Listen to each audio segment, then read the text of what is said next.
So Toy Story is loved by everyone. There's not a single person I don't know who doesn't know and love Toy Story. And so to finish off a franchise by making one of the best trilogies of all time, it's certainly a milestone. Now I know the films didn't stop there, with Toy Story 4 coming after and Toy Story 5 on the way at the time of this video, but if you watch this film you know that Toy Story 3 is the end of an era. It's like the Andy saga. But let's talk about Toy Story 3, the end of an era. Sort of. So there was just over a whole decade between Toy Story 2 and Toy Story 3, and the sequel was one of the highest expected films ever, and for good reason.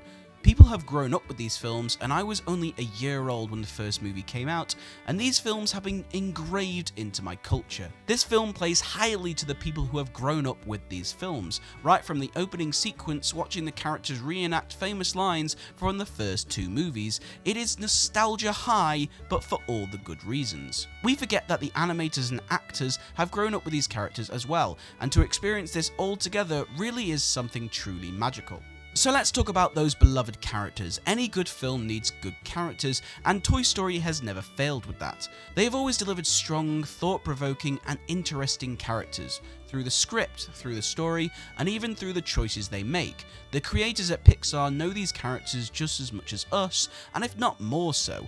They know how to use them at the best of their abilities. Toy Story has always prided itself on having great characters, and Toy Story 3 carries on perfectly from the other films. It recognises that people who were much younger when they first watched the first movie have grown up and perhaps see these characters slightly differently. I love in this film how Andy is a huge role and part of the narrative, as he has generally been a background character in the rest of the movies.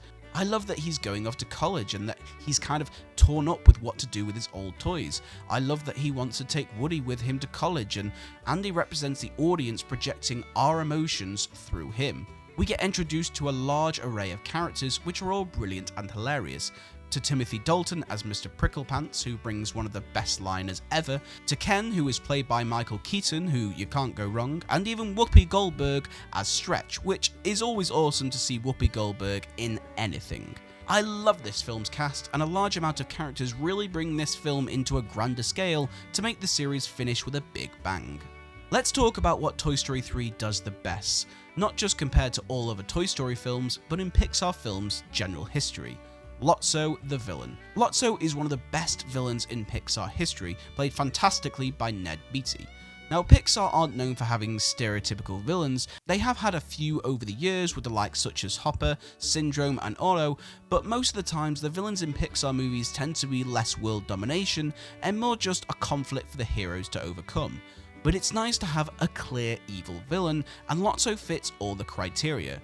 Learning about his past is heart-wrenching and you almost feel sorry for him, but his bullying behaviour and heartless demeanour is so cold and chilling to watch. Lotso is a villain you never want to see reformed because his manipulation and scare tactics are done to such a high standard. Even after learning about his past, that doesn't excuse his horrible behaviour because he only cares about himself.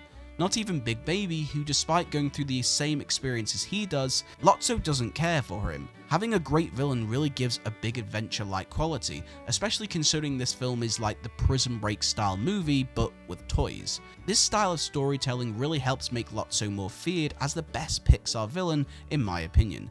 If a story is only as good as its villain, then Toy Story 3 is one of the best. So a huge point I picked up on rewatching this movie is that this film is nostalgia gold.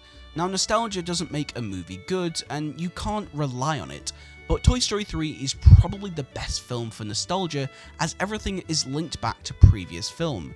The opening stands out for obvious reason, as we hear the lines of dialogue from other films of Andy playing with his toys. We see this montage being played over the beloved song You've Got a Friend in Me of Andy and his toys, and it works so well because Andy represents the audience. As an audience, and even the animators have grown up with these characters for over a decade, and they are so universally beloved that watching their lives unfold in only a few minutes just hits nostalgia heaven, as especially if you're a bit younger, you're reminded of all the memories you had with these characters. Even I can happily admit that I had a Woody toy and used to pretend that they were awake when I wasn't around. They were even able to cast the original Andy, voiced by John Morris, to come back for the third film. You probably wouldn't recognise the voice, but it means everything to the audience that they brought him back.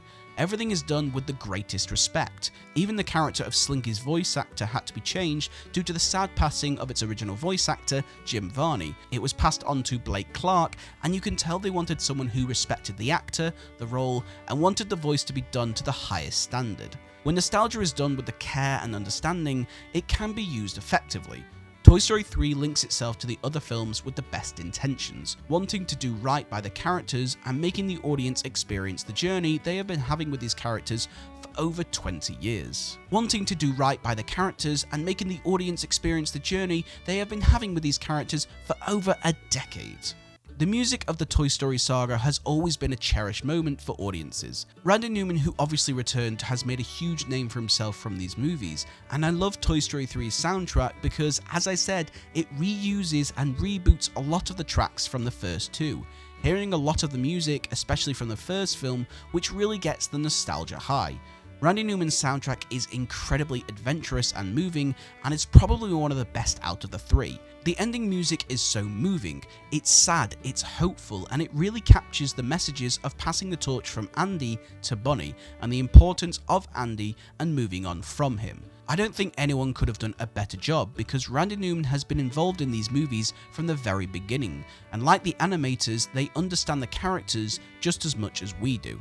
Now, I think we can all agree this movie was meant to be the end of the trilogy, despite Toy Story 4 coming out 9 years later, and to be fair, it still is the official end. Similar to something like the Star Wars movies, they're all split into trios, being the original trio, the prequels, and the sequels. I'd like to call the first 3 Toy Story movies the Andy saga, as my little nod to the Skywalker saga. And as much as we can talk about Toy Story 4 in more depth when that video comes out, there's something so thought-provoking about Toy Story 3's ending. I love how when Andy is introducing all the toys to Bonnie, you never see his face, as Andy is meant to represent the audience with how we feel about every character.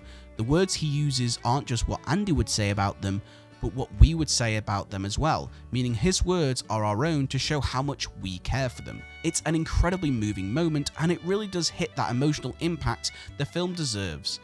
It really is a very moving moment, and really does hit that emotional impact the film deserves, as this wasn't just Andy's goodbye, it was our goodbye.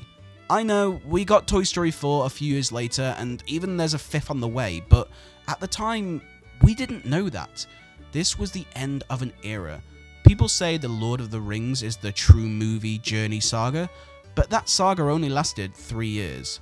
Toy Story is an ongoing adventure that has lasted more than 20 years.